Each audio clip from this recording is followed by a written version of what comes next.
चला रहे थे। आज वो समाजवादी पार्टी में राष्ट्रीय अध्यक्ष जी की अनुमति से अपने पूरे साथियों को लेकर किसान यूनियन के समाजवादी पार्टी में आए हैं। हम उनका स्वागत करते हैं। इसी के साथ साथ राष्ट्रीय बैकवर्ड महासभा हरिओम जी ने समाजवादी पार्टी को अपने पूरी यूनिट का समर्थन भी दिया और भारतीय किसान यूनियन ने भी अपना समर्थन दिया है। श्री वीरेंद्र सिंह कुशवाहा पूर्व जिला पंचायत अध्यक्ष हाथरस समाजवादी पार्टी में है। श्री वीरेंद्र सिंह कुशवाहा जी का हम इस मंच पर स्वागत करते हैं। श्री रोशनलाल वर्मा जी विधायक जी की बहुत लंबी सूची है, कुछ नाम आपके सम्मुख प्रस्तुत करूंगा, शेष नाम मीडिया के सामने मैं ये पूरी कॉपी दूंगा। श्री सचिन वर्मा ब्लॉक प्रमुख, श्री मनोज वर्मा पूर्व ब्लॉक प्रमुख, श्री वीरेंद्र पाल सदस्य जिला पंचायत, श्री अखिलेश तिवारी मंडल अध्यक्ष भारतीय जनता पार्टी, कलेक्टर सिंह महामंत्री निगोही, दलवीर सिंह उपाध्यक्ष, राजीव वर्मा उपाध्यक्ष, विनेश्वर मिश्रा जी, ये सैकड़ों लोगों की प्रमुख नेताओं गणों की सूची श्री रोशनलाल वर्मा जी के साथ है। हम इन सभी का समाजवादी पार्टी में स्वागत करते हैं। दूसरी सूची है आज चौधरी अमर सिंह विधायक सोहरतगढ़ के नेतृत्व में सपा की सदस्यता करने के प्रमुख नाम है श्रीमती वंदना सिंह ब्लॉक प्रमुख, बर्डपुर नंबर 1 सिद्धार्थनगर जिला, श्री प्रदीप चौधरी अध्यक्ष प्रधान संघ, श्री कैलाशा देवी प्रधान, श्री प्रभात चौधरी, श्री लालजी जायसवाल, श्री संतोष चौधरी, श्री ब्रजमोहन चौधरी, श्री इरफान, श्री पूनम चौधरी, श्री नवल किशोर सहित बहुत बड़ी तादाद पर सभी लोग समाजवादी पार्टी में शामिल होने आए। श्री नीरज साक्य जी की भी लंबी बड़ी सूची है, उसमें प्रमुख नाम है श्री रवीश पाल सिंह कुशवाहा जिला पंचायत सदस्य भारतीय जनता पार्टी, श्री राम कुमार राठौर सदस्य जिला पंचायत बहुजन समाज पार्टी, श्री ओम पाल सिंह कुशवाहा सदस्य जिला पंचायत बहुजन समाज पार्टी, श्री रामदास राठौर सदस्य जिला पंचायत बहुजन समाज पार्टी, श्री लियाकत अली खान मंडल अध्यक्ष अल्पसंख्यक मोर्चा, श्री श्यामलाल सागर पूर्व अध्यक्ष बहुजन समाज पार्टी जलालाबाद, गिरीन्द्र सिंह ग्राम प्रधान सहित बहुत बड़ी तादाद पर ये सूचियां मेरे सामने, मैं इनको प्रकाशित करूंगा।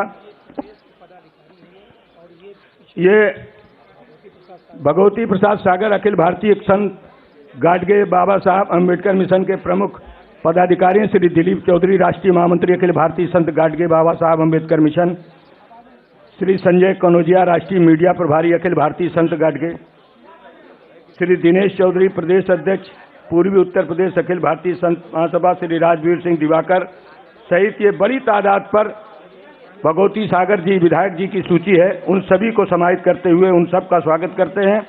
श्री अबरार हुसैन, श्री परवेज अहमद, श्री मोहम्मद कुतुब, ये बांसी सिद्धार्थनगर के साथी हैं, ये समाजवादी पार्टी में बहुजन समाज पार्टी को छोड़कर आए हैं।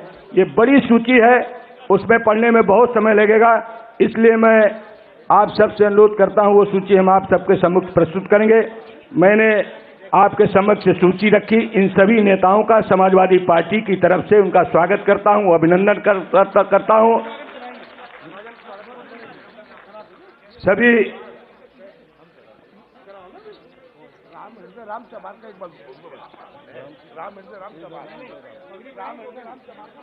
अब मैं समाजवादी पार्टी के एमएलसी सुनील साजन से चाहूंगा कि वो माननीय नेतागणों का स्वागत करें। आपको अध्यक्ष जी को करना, मौर्य जी करेंगे, आपको पता है। अब साथियों, ज्यादा विलंब न करते हुए मैं आज के इस समाजवादी पार्टी में सम्मिलित होने वाले समारोह के प्रमुख नायक श्री स्वामी प्रसाद मौर्य जी से अनुरोध करूंगा कि वो हमें और अपनी बात मीडिया के भाइयों के सामने और आप सबके सामने रखें।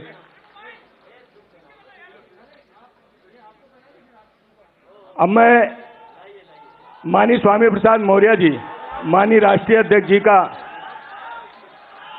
स्वामी प्रसाद मौर्य जी माननीय राष्ट्रीय अध्यक्ष जी का पगड़ी पहनाकर स्वागत कर रहे हैं। मैं अनुरोध करता हूं खड़े हो जाते।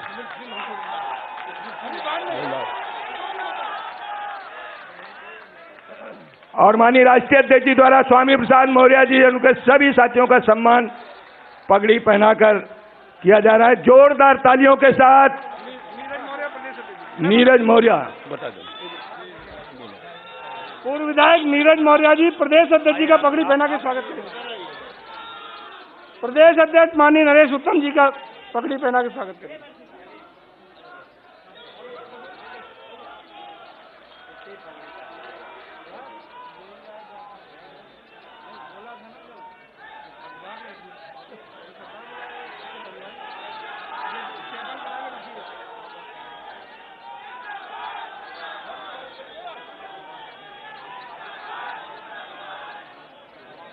चलो आओ, सुनील आ जाओ। सर सैनी जी बोलेंगे, दोनों मंत्री बोलेंगे, हो गए ये बात नहीं। अब मैं अनुरोध करूंगा पूर्व कैबिनेट मंत्री माननीय धर्म सिंह सैनी साहब से हुआ में और मीडिया के भाइयों के सामने और आप सबके सामने अपनी बात रखें। श्री धर्म सिंह सैनी साहब।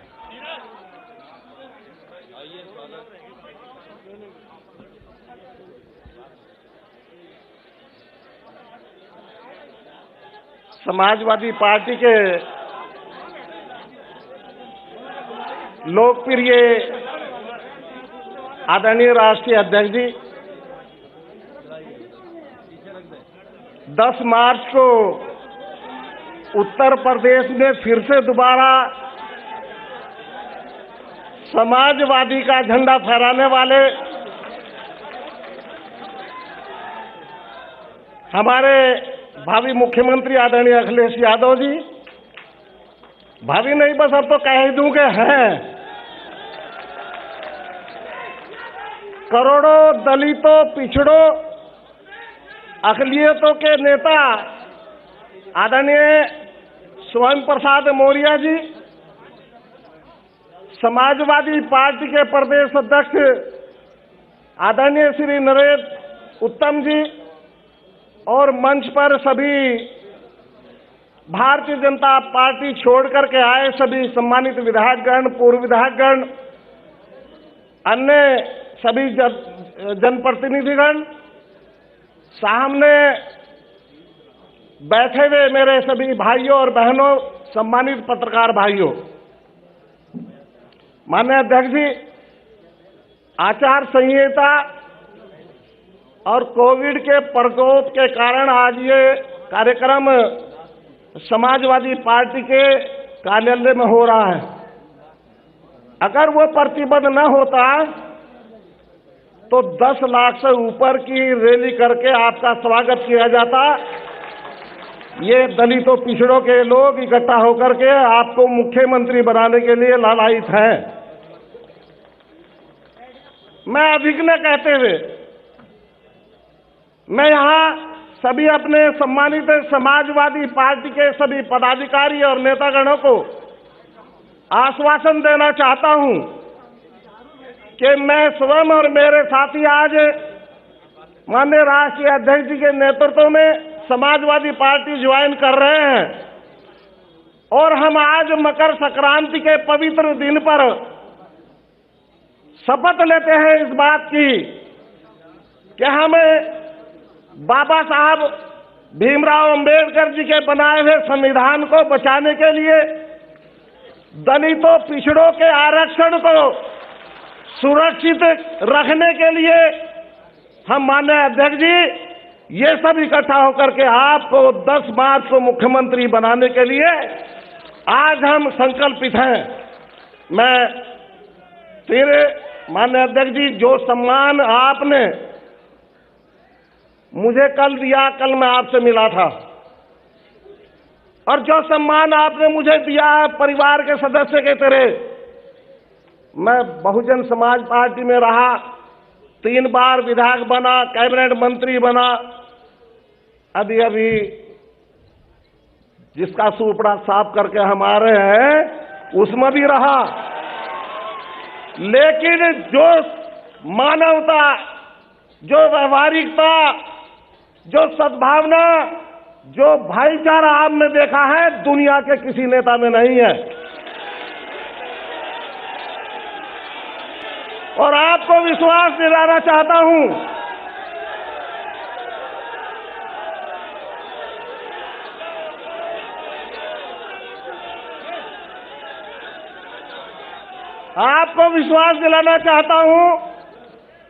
कि मार्च में आपको उत्तर प्रदेश के सीएम की शपथ दिलाएंगे, ईश्वर ने कहा, और 2024 में आपको प्रधानमंत्री की शपथ दिलवा देंगे। इस विश्वास के साथ आपको धन्यवाद। जय समाजवाद।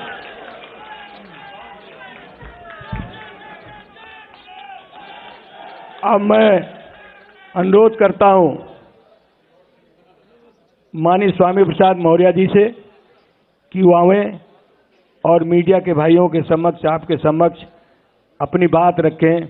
आदरणीय स्वामी प्रसाद मौर्य जी।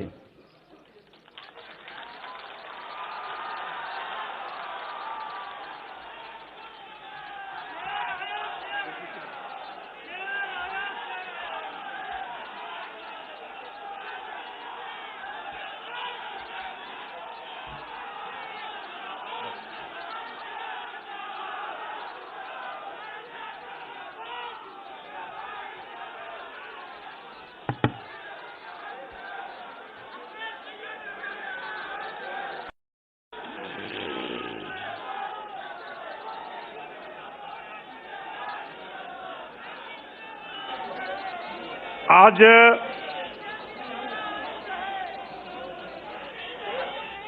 समाजवादी पार्टी कार्यालय की इस प्रांगण में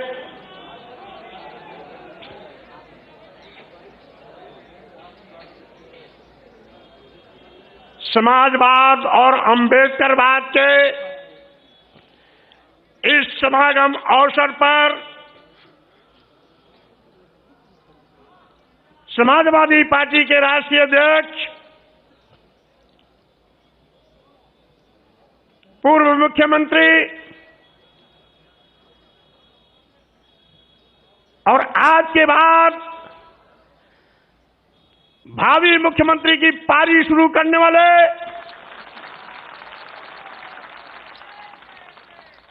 श्री अखिलेश यादव जी अभी आपको संबोधित कर रहे थे।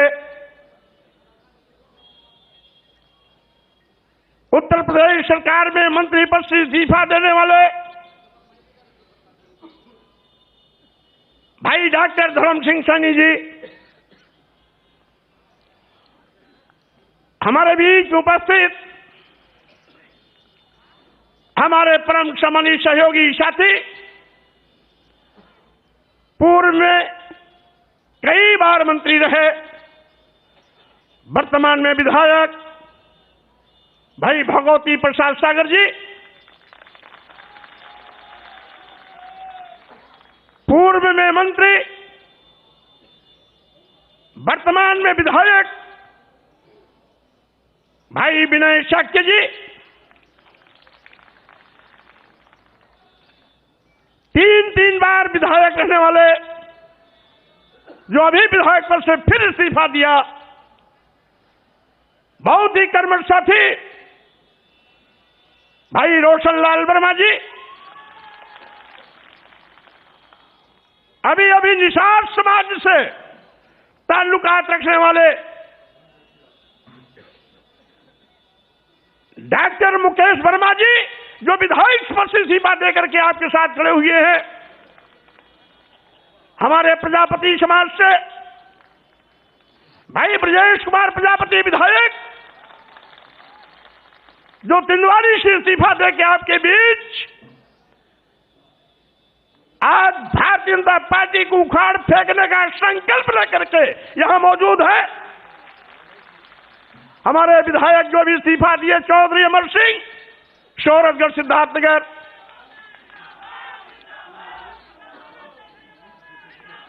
और इसके साथ ही दर्जनों की तादाद में यहां पर उपस्थित हमारे परम सम्मानित पूर्व मंत्री, पूर्व दर्जा राज्य प्राप्त मंत्री, पूर्व में विधायक, पूर्व में सांसद, जिला सहकारी बैंक के चेयरमैन श्री मनोहर सिंह मौर्य सहित अभी पिछड़ा वर्ग आयोग में सदस्य बलराम मौर्य जी सहित सभी पूर्व में सरकार के विभिन्न आयोगों, निगमों, बोर्डों में पदाधिकारी रहे ऐसे से सभी महानुभाव साथीगण और कार्यक्रम की संचालन कर रहे समाजवादी पार्टी उत्तर प्रदेश के अध्यक्ष हमारे पुराने साथी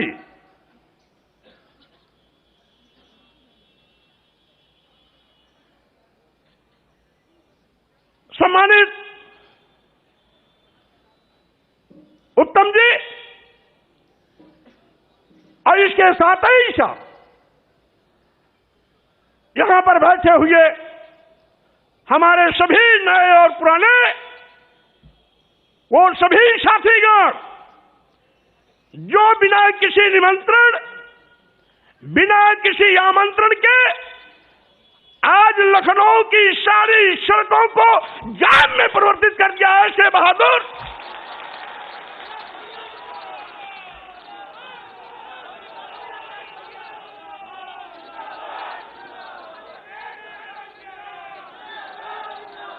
ऐसे बहादुर सभी सम्मानित भाइयों बहनों नौजवान साथियों मीडिया के हमारे सम्मानित साथियों भाइयों, जैसा कि आप जानते हैं आज 14 जनवरी मकर संक्रांति भारतीय जनता पार्टी के अंत का इतिहास लिखने जा रहा है।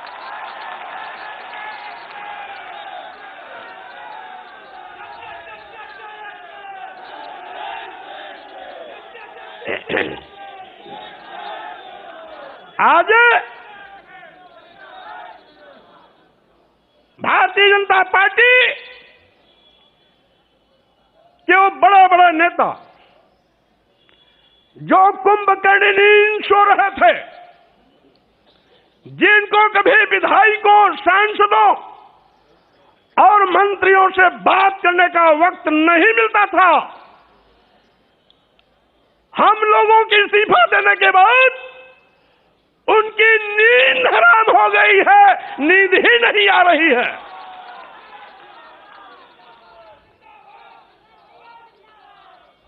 और साथ ही साथ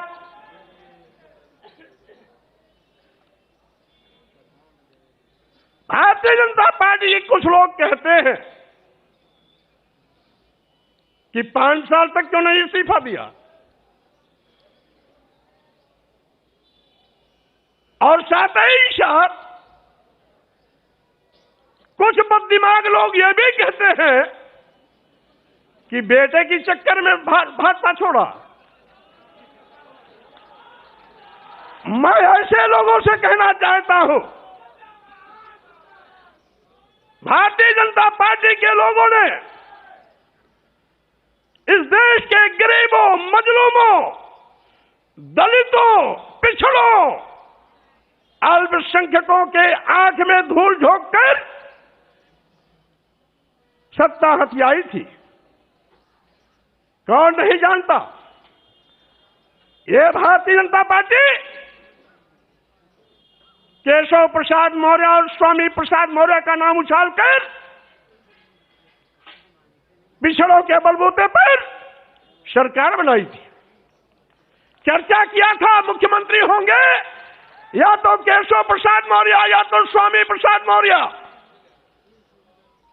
पहले गाजीपुर से स्काई लैब उतारने की कोशिश की गई। स्काई लैब यहां आते आते बीच में ही ब्लास्ट हो गया।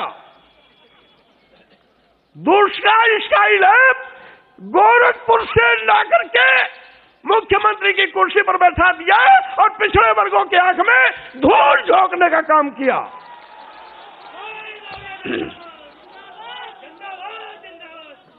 आज सरकार बनावे दलित और पिछड़े और मलाई खामे वो लोग अगड़े 5% लोग। मैं कहना चाहता हूं, आप कहते हो नारा दे रहे हैं 80 और 20 का, और मैं ये कहता हूं 80-20 नहीं, अब तो होगा 15 और 85 का। 85 तो हमारा है, 15 में भी बंटवारा है।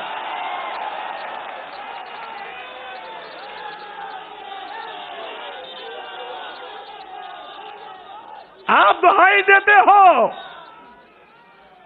उत्तर प्रदेश की सरकार को, मैं चेतावनी देता हूं।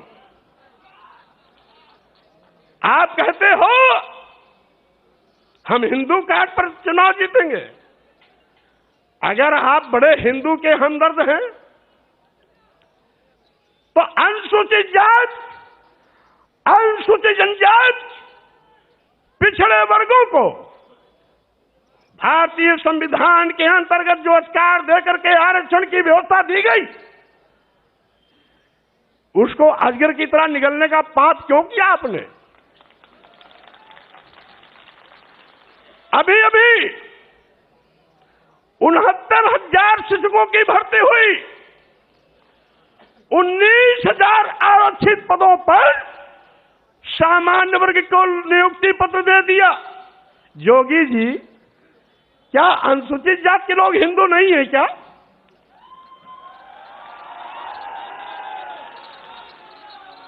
क्या अनुसूचित जनजाति के लोग हिंदू नहीं है क्या? क्या 54% वाला पिछड़ा वर्ग हिंदू नहीं है क्या? और अगर 23% वाले अनुसूचित जाति और जनजाति के लोग हिंदू हैं, 54% वाले पिछड़े वर्ग के लोग हिंदू हैं, तो इन 54% और 23% के आरक्षण को आप क्यों निगल गए? क्यों दूसरों को इनका हिस्सा दे दिया? आप बड़े हिंदू के हमदर्द बनते हैं। और यही नहीं, मैं कैबिनेट में था, एक प्रस्ताव आया, बिना एडवर्टाइजमेंट निकाले, बिना आवेदन पत्र मांगे, कैबिनेट में चिकित्सा शिक्षा विभाग का एक प्रस्ताव आया कि चूंकि अनुसूचित जाति, जनजाति और पिछड़े वर्ग के अभ्यर्थी उपलब्ध नहीं हैं, इसलिए इनकी जगह को सामान्य वर्ग से भर दिया जाए। हमने कैबिनेट में करारा विरोध किया। हमारे विरोध पर मुख्यमंत्री ने भी अपनी सहमति जताई। सहमति जताने के बाद भी उस नियुक्ति पर रोक नहीं लगाई। ये हमदर्दी है। और हमने पूछा, क्या आपने एडवर्टाइजमेंट निकाला? नहीं। तो हमने ये कहा, आपने लिखा कैसे? एक बार विज्ञापन निकलता, दोबारा निकलता, तिबारा निकलता, और तीनों बार में जब कोई आवेदन नहीं आते तो इस प्रकार की नोटिंग होती। आपने बिना आवेदन लिए, बिना एडवर्टाइजमेंट निकाले, ये लिख करके सीधे सीधे आपने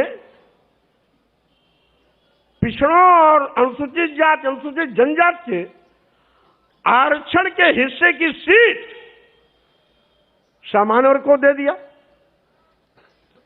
यही नहीं,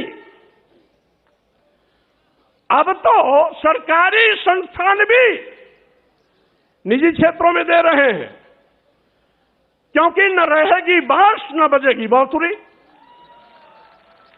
यानी जब सरकारी संस्थान निजी क्षेत्र में चले जाएंगे तो आरक्षण देने की जगह ही नहीं रहेगी, आरक्षण अपने आप खत्म हो जाएगा, क्योंकि निजी क्षेत्रों में आरक्षण वैसे भी नहीं होता। तो जोगी जी, मैं ये कहना चाहता हूं,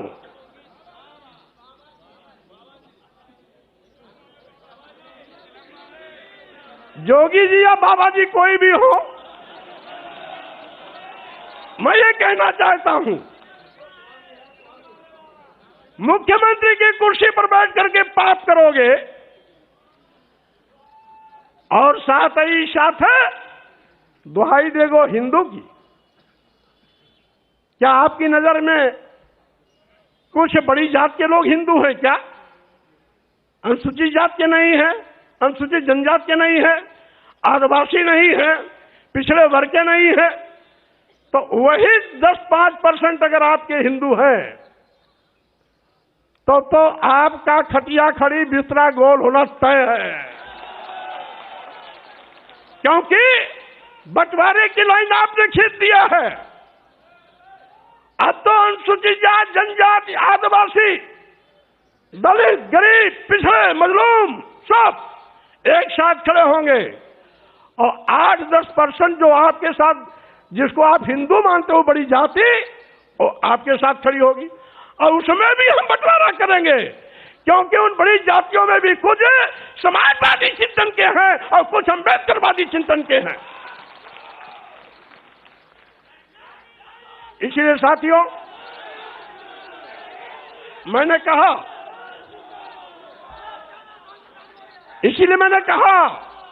आज का ये जो कार्यक्रम है,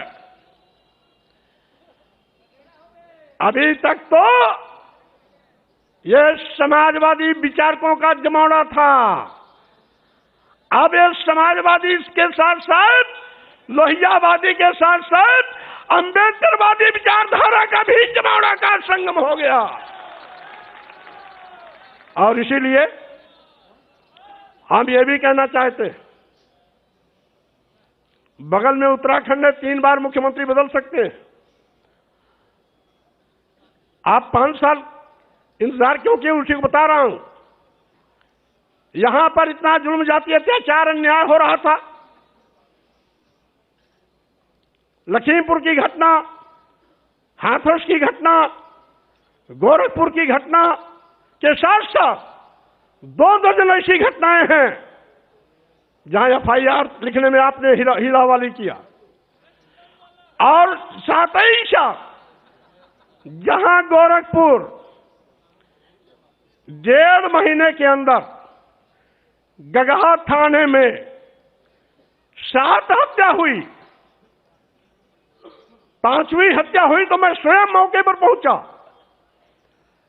मैंने बल्कि ये कहा भी कि हो सकता है उत्तर प्रदेश में कानून का राज हो, लेकिन गगहा और गोरखपुर में गुंडा राज है।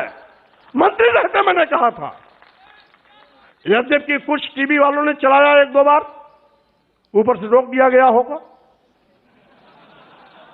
लेकिन उसके बावजूद भी थानेदार नहीं हटाया गया और CO नहीं हटाया। क्यों? क्योंकि वो जोगी बाबा की बिरादरी वाला था। और मेरे लौटने के बाद जब 2 हत्या और हो गई, यानी 7 हत्या पूरा हो गया, तब जाकर के SO हटाया गया और CO हटाया गया।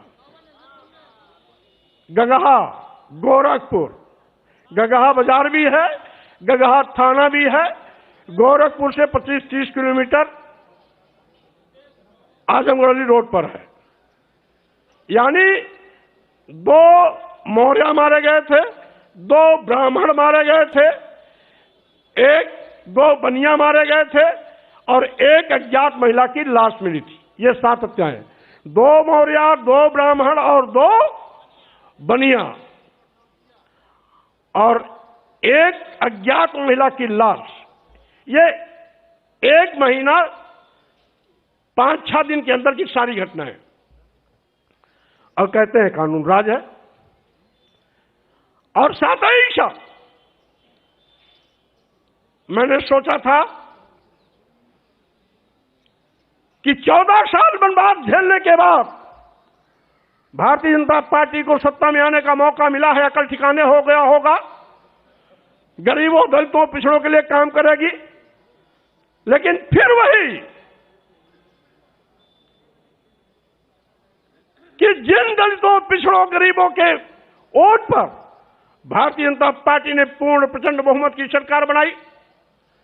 सरकार बनाने के बाद एक एक करके उन्हीं को दफनाने की कोशिश करने लगी। लेकिन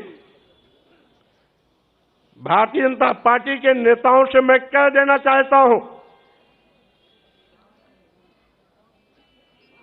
14 जनवरी का यह जो कार्यक्रम हो रहा है, आज के बाद पूर्व उत्तर प्रदेश में एक ऐसा जनसैलाब उमड़ेगा और चलेगा, एक ऐसी आंधी चलेगी, एक ऐसी सुनामी चलेगी जिसमें भारतीय जनता पार्टी के परखचे उड़ जाएंगे, कहीं भी ठिकाना नहीं मिलेगा।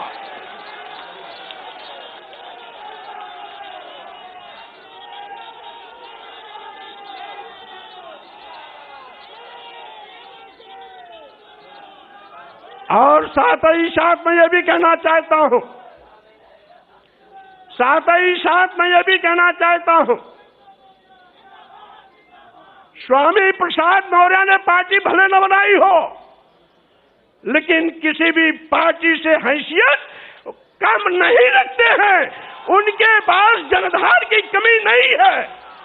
आज हमने समाजवादी पार्टी के राष्ट्रीय अध्यक्ष अखिलेश यादव जी से हाथ इसलिए मिलाया कि अखिलेश यादव जी नौजवान हैं, पढ़े लिखे हैं, नई ऊर्जा है। मैं प्रदेश के लाखों लाख करोड़ लोगों का हुजूम आपके नेतृत्व के साथ खाकर भारतीय जनता पार्टी को नस्ताबूद करने का काम करूंगा। और साथ ही साथ मैं ये भी चुनौती देता हूं, जिसका मैं साथ छोड़ता हूं उसका कहीं अता पता नहीं रहता है। हमारी बहन जी इसका जिंदा मिसाल है। जब तक साथ था बार बार मुख्यमंत्री बनती थी, उनको घमंड हो गया था, एको अहम द्वितीयो नास्ति। बाबा साहब के मिशन से हट गई, मानवर कांशीराम को भूल गई, मानवर कांशीराम के सामाजिक परिवर्तन आंदोलन को डुबोने का काम करने लगी। मानवर कांशीराम जी के आंख मूंदते ही मानवर कांशीराम जी का नारा बदल दिया था। जो मानवर कांशीराम जी ने नारा दिया था, जिसकी जितनी संख्या भारी उसकी उतनी भागीदारी। बहन मायावती जी, मानवर कांशीराम के इस नारे को बदलकर दूसरा नारा इजाद किया कि जिसकी जितनी तैयारी उसकी उतनी भागीदारी, का मतलब थैली वालों के पीछे खड़ी हो गई।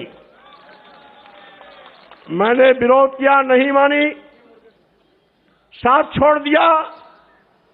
आज कहीं अता पता दिखाई नहीं पड़ता उनका।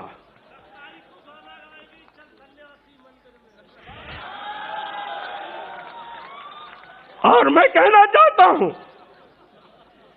भारतीय जनता पार्टी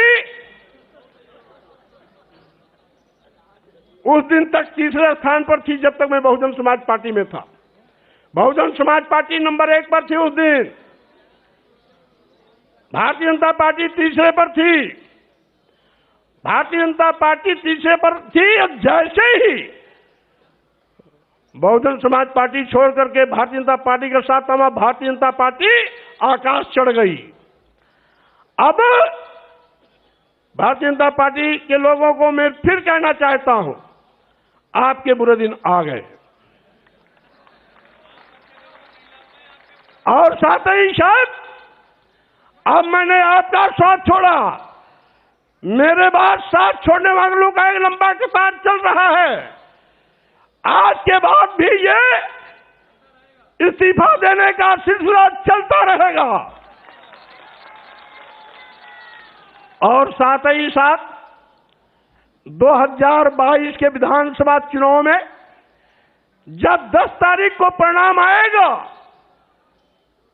तो 2017 के पहले जो भारतीय जनता पार्टी का आंकड़ा था 42 विधायक और 45 विधायक का, मैं दावे के साथ कहना चाहता हूं, इन नौजवानों की कुवत के बिना पर आपको फिर पुराने आंकड़े दहाई पर लाके खड़ा करने का काम करूंगा।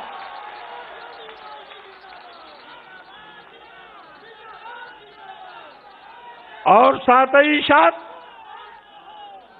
ये सुनामी भाजपा को उखाड़ करके सीधे सीधे हिंद महासागर में ले जाकर के डुबोने का काम करेगी। आज इस अवसर पर मैं ये भी कहना चाहता हूं, जिसके पीछे लाखों का हजूम हो, आज कोरोना महामारी के चलते निर्वाचन आयोग का भी शिष्टाचार पालन करने का निर्देश दिया है और साथ ही साथ कोरोना प्रोटोकॉल को भी पालन करने का निर्देश दिया है। इसीलिए आज केवल प्रमुख लोगों को बुलाया गया, लेकिन आपका विक्रमादित्य मार्ग पूरा, कालिदास मार्ग पूरा, कालिदास विक्रमादित्य को जोड़ने वाला मार्ग पूरा, ला माउंटेनियर का पूरा मैदान इन कार्यकर्ताओं से भरा पड़ा हुआ है, पटा पड़ा हुआ है। और साथ ही साथ जैसा कि हमारे भाई डॉक्टर धर्म सिंह ने कहा, अगर कोरोना महामारी नहीं होता, निर्वाचन आयोग का आचार संहिता नहीं होता, तो आज रमाबाई अंबेडकर मैदान में ऐतिहासिक कार्यक्रम के माध्यम से भाजपा की चूल्हे आज ही हिला दी गई होती। लेकिन इसके बावजूद बड़े बड़े नेताओं की नींद टूट गई, हराम है, चैन नहीं आ रहा है। टिकट बांटने का भी क्रम बंद कर दिया, कहीं ऐसा ना हो हम जिसको टिकट दे वो भी पार्टी छोड़ चला जाए। और इसीलिए साथियों मैं कहना चाहता हूं कि आज का ये जो ऐतिहासिक दिन है, ये परिवर्तन लाने का शुभारंभ का दिन है। ये दलितों के सम्मान का दिवस है, ये पिछड़ों के सम्मान स्वाभिमान का दिन है, ये गरीबों मजलूमों व्यापारियों के सम्मान का दिन है। और साथ ही साथ वो बेरोजगार नौजवान जो इस सरकार में ठगे गए, आउटसोर्सिंग के माध्यम से टाफी देकर के फुसलाने की कोशिश की गई। हमने कैबिनेट में भी आउटसोर्सिंग भर्ती का विरोध किया। हमने कहा जब सरकार पर कोई आर्थिक भार की कमी नहीं होती है, पूरा पैसा खर्च होता ही होता है, तो आउटसोर्सिंग को क्यों, सीधी भर्ती क्यों नहीं।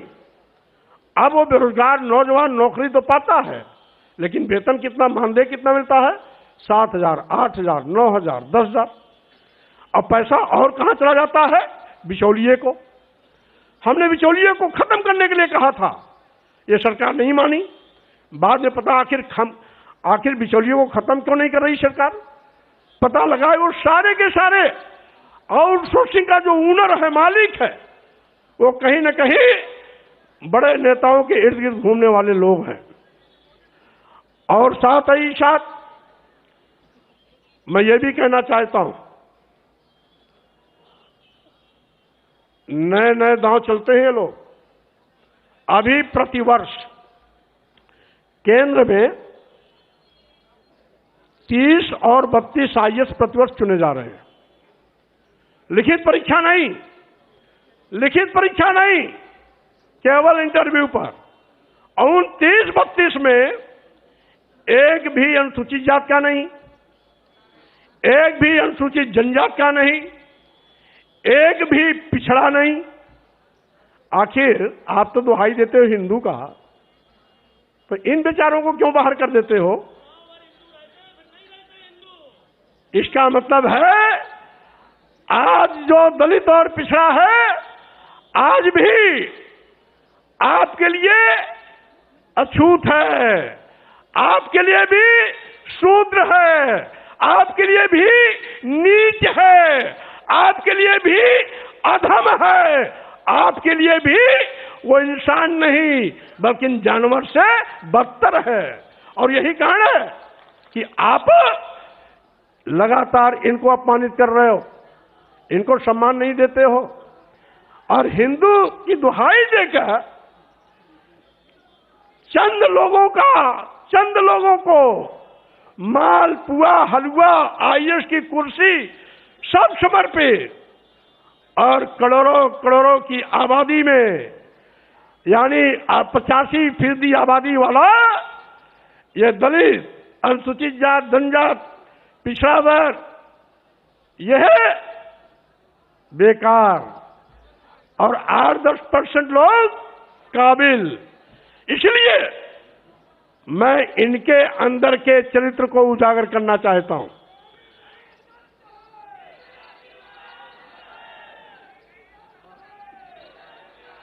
और साथियों, हमारे मीडिया के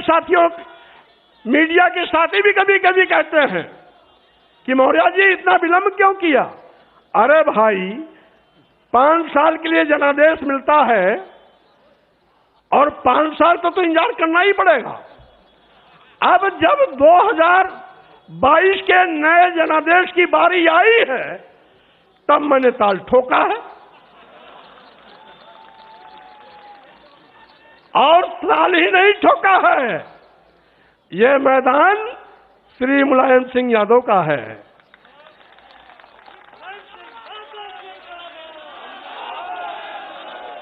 और हम लोगों का बीच में रास्ता भले अलग अलग हो गया हो। शुरुआती दौर में जब श्री मुलायम सिंह यादव जी लोकदल के प्रदेश अध्यक्ष थे तो उनके साथ मैं भी प्रदेश का महामंत्री था। मैं उनका जो हम अखिलेश जी से पूछेंगे, नेताजी का कौन सा दौर सबसे मशहूर था?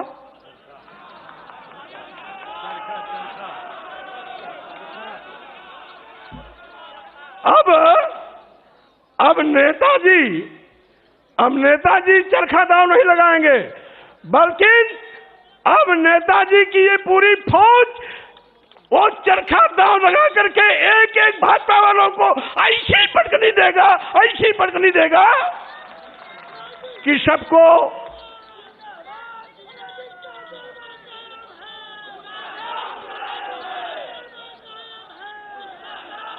इस साथियों मैं आपसे आज ये अपील करने आया हूं कि आज मकर संक्रांति के दिन ये जो क्रांति का बिगुल बजाया जा रहा है, ये भारतीय जनता पार्टी का सफाया करेगा। साथ ही साथ हम मीडिया के साथियों के माध्यम से भी कहना चाहते हैं और वह बड़े बड़े जो अपने को कोई चाणक्य कहता है, अपने को कोई महारथी कहता है, उनको भी कहते हैं आपके पास जितने दांव हो लगा लो, लेकिन मैं आपको पटकनी जरूर दूंगा, आपको मिट्टी में मिला के रहूंगा, भारतीय जनता पार्टी को खत्म करके रहूंगा, क्योंकि अब उत्तर प्रदेश को आपके शोषण से मुक्त कराने का वक्त आ गया है। इसलिए आज मैं श्री अखिलेश यादव जी को और आप सभी लोग जो प्रदेश के कोने कोने से आए हैं, मकर संक्रांति के अवसर पर शुभकामना बधाई भी देता हूं। नए उल्लास, नए उत्साह, नए जोश के साथ अखिलेश यादव जी के नेतृत्व में नई सरकार बनाने का संकल्प लेकर के हमारे सभी नौजवान क्षेत्रों में जुड़ जाएं।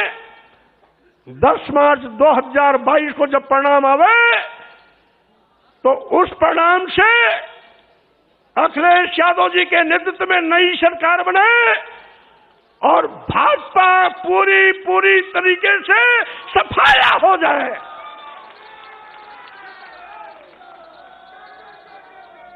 इन्हीं शब्दों के साथ में मैं अपने छोटे लघु मध्यम व्यापारियों से भी कहना चाहता हूं, आप जिस भारतीय जनता पार्टी को अपना मान करके आंख मूंद करके झूम करके वोट देते थे, उसी भारतीय जनता पार्टी की गलत नीतियों के शिकार होकर आज पूरे प्रदेश का व्यापारी चौराहे पर खड़ा हो गया है, बेचारा हो गया है, लाचारी हालत में हो गया है। इसलिए व्यापारियों से भी हम इस संग्राम में जुड़ने के लिए अपील करते हैं। इन्हीं शब्दों के साथ हम आए हुए सभी नौजवानों, भाइयों, साथियों को बहुत धन्यवाद देते हैं और साथ ही साथ राष्ट्रीय अध्यक्ष श्री अखिलेश यादव जी के नेतृत्व में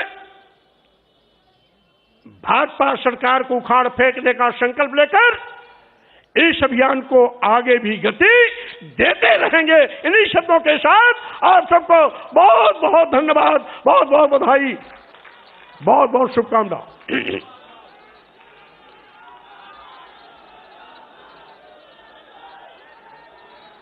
एक नारा हमारे साथ, दोनों हाथ उठा के मुट्ठी बांधकर, अभी नहीं भाई, जब नारा देंगे तब दो नारा रहेगा, एक डॉक्टर लोहिया जी का, एक डॉक्टर अंबेडकर का। डॉक्टर लोहिया अमर रहे, डॉक्टर लोहिया अमर रहे, डॉक्टर अंबेडकर अमर रहे, डॉक्टर अंबेडकर अमर रहे। बहुत बहुत धन्यवाद, बहुत बहुत धन्यवाद। अब मैं कुछ साथी नाम उनके मैं प्रस्तुत कर दूंगा। श्री शीश राम रवि जी, पूर्व सांसद इजराउल, पूर्व राज्य मंत्री शेर बहादुर जी, पूर्व विधायक सहित बड़ी सूची है, मैं वो प्रकाशित कर दूंगा। मैं अनुरोध करता हूं, जिनका बहुत बेसब्री से आप लोग सारे लोग इंतजार कर रहे थे, समाजवादी पार्टी के राष्ट्रीय अध्यक्ष माननीय श्री अखिलेश यादव जी आए और सबनी बात रखें।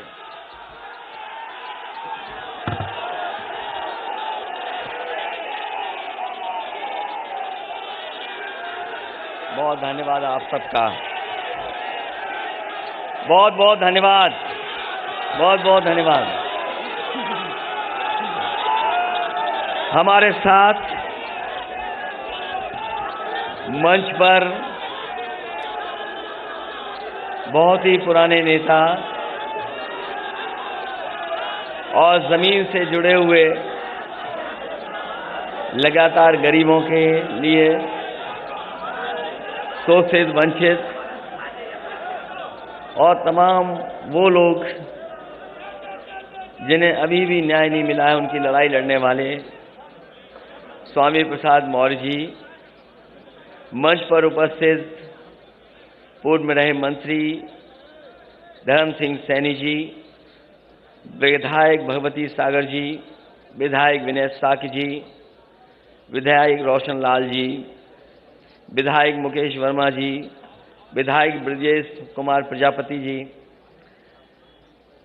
विधायक चौधरी अमर सिंह जी, पूर्व विधायक अली यूसुफ अली साहब, रामहित भारती जी, नीरज मौर्य जी, हरपाल सैनी जी, बलराम सैनी जी, राजेंद्र प्रसाद सिंह जी, विद्रोही धनपत राम मौर्य जी, गुरुराम चौधरी जी, पदम सिंह जी और बड़ी संख्या में, क्योंकि नाम कई बार आपके सामने रखे जा चुके हैं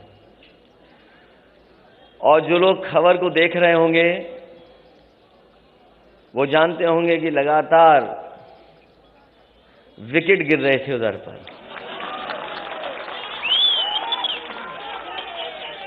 हालांकि हमारे बाबा मुख्यमंत्री क्रिकेट खेलना नहीं जानते हैं।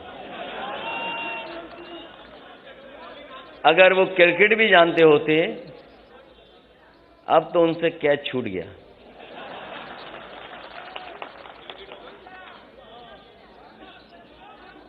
इसलिए मैं सबसे पहले आदरणीय स्वामी प्रसाद मौर्य जी का बहुत बहुत धन्यवाद दूंगा।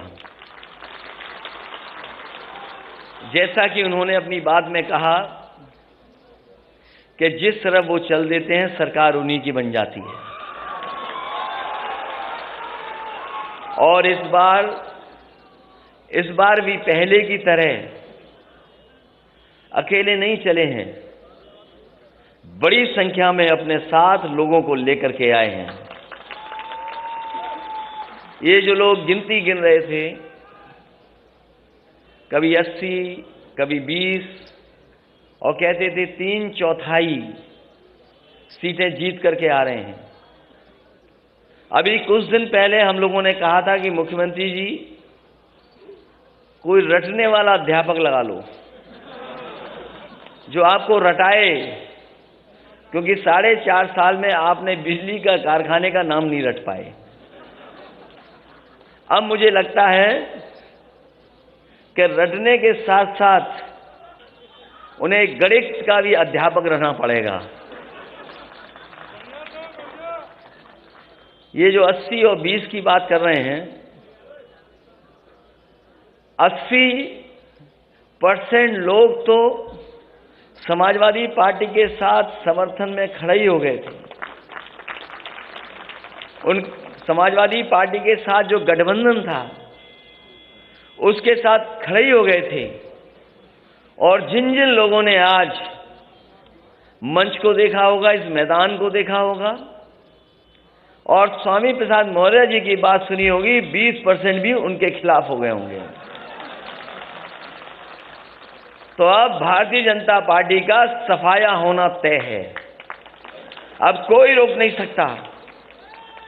और जो लोग 3/4 की बात कर रहे थे, सच्चाई है कि वो 3 और 4 की सीट की बात कर रहे हैं।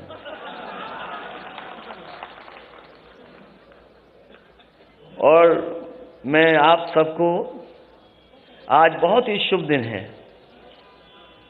इधर नए साल के बाद ये त्योहार ऐसा है, बड़ी हर्षोल्लास के साथ मनाया जाता है। और हमें लगता है सरकार के लोगों को पहले ही पता लग गया था कि यहाँ पर स्वामी प्रसाद मौर्य जी के साथ, धर्मपाल सैनी जी के साथ, धर्म सिंह सैनी जी के साथ बड़ी संख्या में लोग आ रहे होंगे। हमारे मुख्यमंत्री पहले ही गोरखपुर चले गए,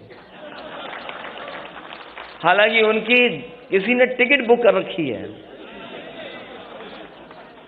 वो 11 तारीख की टिकट थी, लेकिन आप लोगों के आ जाने से आज ही वो गोरखपुर चले गए। और जरूरी है इन्हें वापस भेजना,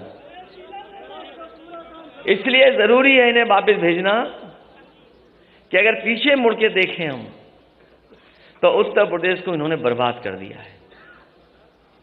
आज भारतीय जनता पार्टी के पास कोई ठोस उपलब्धि नहीं है। ये वही भारतीय जनता पार्टी के लोग हैं जिन्होंने किसानों को भरोसा दिलाया था कि सरकार आ जाएगी तो किसानों की आय दोगुनी हो जाएगी। यहां जितने लोग बैठे हैं सब किसान और किसानी से जुड़े लोग हैं। बताओ आज की महंगाई में कहां किसानों की आय दोगुनी हो गई? और कोई फसल, किसी पैदावार को सरकार ने खरीदा नहीं। जिस समय किसान को खाद की जरूरत थी, ये खाद नहीं दे पाई सरकार। और हमारे किसान को अगर खाद मिल भी गई तो उन्होंने जब बोरी देखा होगा तो 5 किलो की चोरी हो गई उसमें से। ये भारतीय जनता पार्टी के वो लोग हैं जिन्होंने डीजल पेट्रोल महंगा कर दिया। आज पेट्रोल 100 से पार है। और जिस कंपनी का पेट्रोल डीजल है, इनके गलत फैसलों की वजह से 600% मुनाफा कमा रहे हैं। पिछले अगर महीनों का आकलन करें तो 600% मुनाफा कमा रहे हैं। और ये गरीबों की जेब को काट करके अमीरों की तिजोरी भरने का काम कोई कर रहा है तो वो भारतीय जनता पार्टी के लोग हैं। जहां कई मौके हम लोगों ने देखे हैं बहुत सी बातें अभी कही जा चुकी हैं, लेकिन हम ये कह सकते हैं कि जो गिनती हम लोगों ने बताई थी, मंच पे बैठे हुए लोग और यहां पर आए हुए सभी हमारे साथी और जो लोग समाजवादी रास्ते पर हैं और अंबेडकरवादी लोग हैं, ये दोनों लोग मिलकर के हो सकता है आक्रोश का साथ ले लेंगे तो हो सकता है 400 सीटें भी ये गठबंधन जीत जाए, क्योंकि जनता बैठी है बदलाव के लिए, बैठी है जनता बदलाव के लिए बैठी है, जनता परिवर्तन चाहती है। यही नौजवान यहां पर आए अपने हक और सम्मान मांगने, एक नौजवान को लाठी मारी गई, अपमानित हुए और न जाने कितने लोगों को मुकदमे से डराया गया। ये भारतीय जनता पार्टी जो ठोको राज चला रही, जो मुकदमों से डरा रही है, जैसे ही स्वामी प्रसाद मौर्य जी हमारे साथ आए, पता नहीं किस जमाने का वारंट इशू कर दिया, किस जमाने का वारंट इशू। और दूसरे हमारे गठबंधन के अपना दल के, उनका जब से साथ मिला है, लगातार उनकी जांच हो रही है, लगातार उन्हें परेशान किया जा रहा है, कब्जा किया जा रहा है। और कौन भूल जाएगा डिजिटल इंडिया की गड़बड़ी, छापा मारना था किसी और के यहां, छापा मार लिया अपने यहां। इसलिए अब तो चुनाव आ गया है, इसी दिन का तो इंतजार कर रहे थे हम लोग कि चुनाव कब आएगा। अब साइकिल का हैंडल भी ठीक है और दोनों पहिए भी ठीक हैं अब, और पैडल चलाने वाले देखो कितने हमारे नौजवान साथी दिखाई दे रहे हैं। अब कोई नहीं रोक सकता रफ्तार को।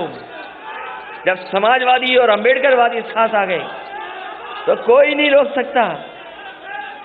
कई मौकों पर गुमराह किया गया, कई मौकों पर नफरत फैलाई गई और कभी कभी आरोप लगाने का काम हुआ। ये लेटरल जो गिनती है, लेटरल जो एंट्री है, उस पर भारतीय जनता पार्टी नहीं बात करती। न केवल आउटसोर्स, तमाम ऐसे फैसले जो कभी सोचा नहीं था, वो फैसले भारतीय जनता पार्टी ने लिए हैं। कई बार लोग कहते हैं ये सेमीफाइनल है। मैं आपसे कहना चाहता हूं ये सेमीफाइनल चुनाव नहीं है, ये सेमीफाइनल चुनाव नहीं है, यही फाइनल चुनाव है, यही फाइनल चुनाव है। हमने आपने देखा है कि अगर बच्चा कमजोर हो पढ़ाई में तो पूरे घर परिवार के लोग लग जाते हैं पढ़ाने में और रटाने में और कभी कभी उसका सहयोग करने में। परीक्षा देने जाए तो उसमें भी सहयोग के लिए कभी कभी परिवार के लोग जाते हैं। ये जो उत्तर प्रदेश के बाबा मुख्यमंत्री हैं, फेल हो चुके हैं। कितने भी दिल्ली वाले आए, अब ये पास होने वाले नहीं हैं, क्योंकि जनता ने मन बना लिया है इनका सुपड़ा साफ होगा। और इस बार तो ऐसा बीजेपी वाले हिट विकेट हुए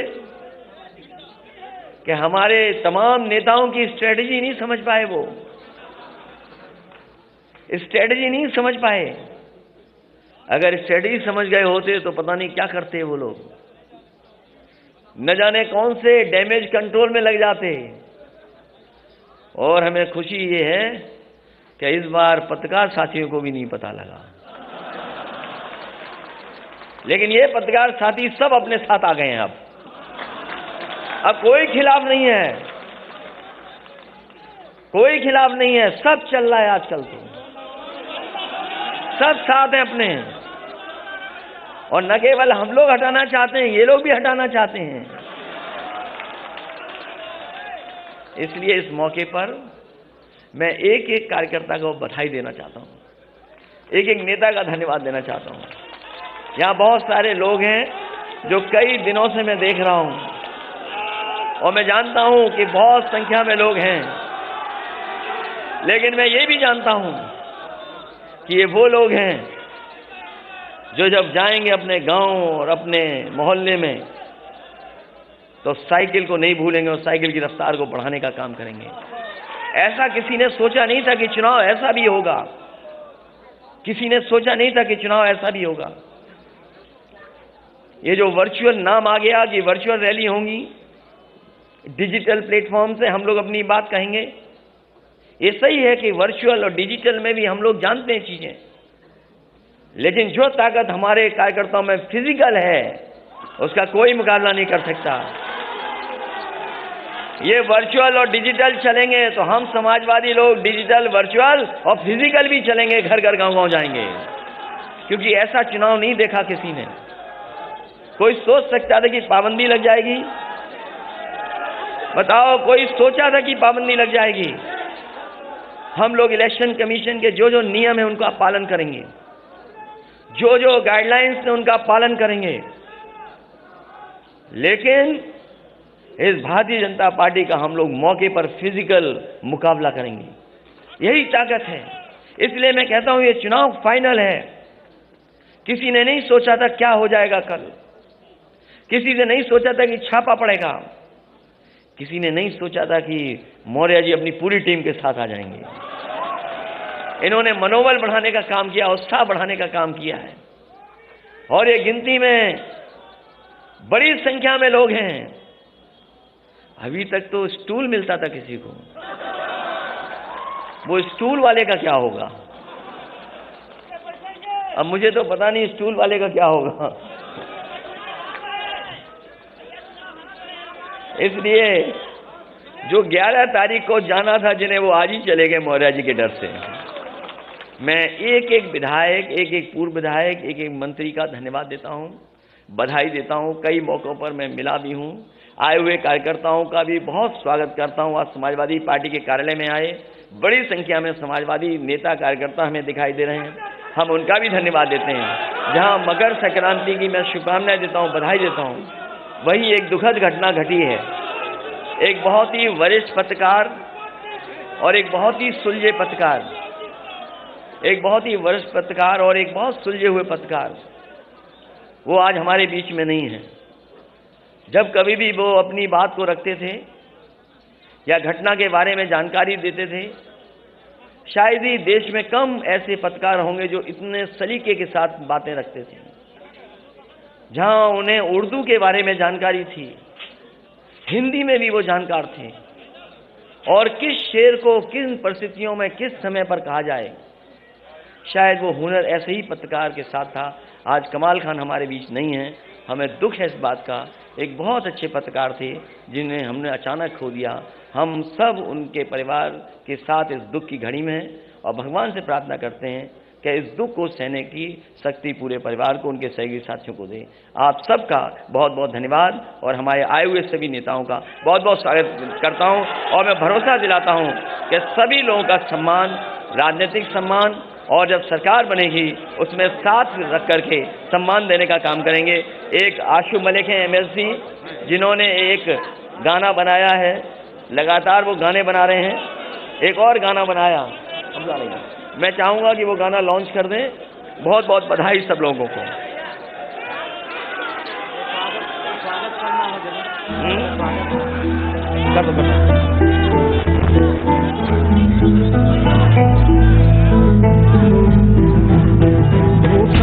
है बस कर्मों का, सम्मान करे सब धर्मों का। वो साथी है मजदूरों का, वो साहस है मजबूरों का। हमदर्द जवानों का है वो, और दोस्त किसानों का है वो। इंसाफ है उसकी आंखों में, वो एक है सचमुच लाखों में। वो धूप में साया बनता है, अब उसके पीछे जनता है। 10 मार्च को चमकेगा तारा अपने उत्तर प्रदेश का। स्वागत है 10 मार्च को अखिलेश का। स्वागत है 10 मार्च को अखिलेश का। स्वागत है 10 मार्च को अखिलेश का। स्वागत को अखिलेश का।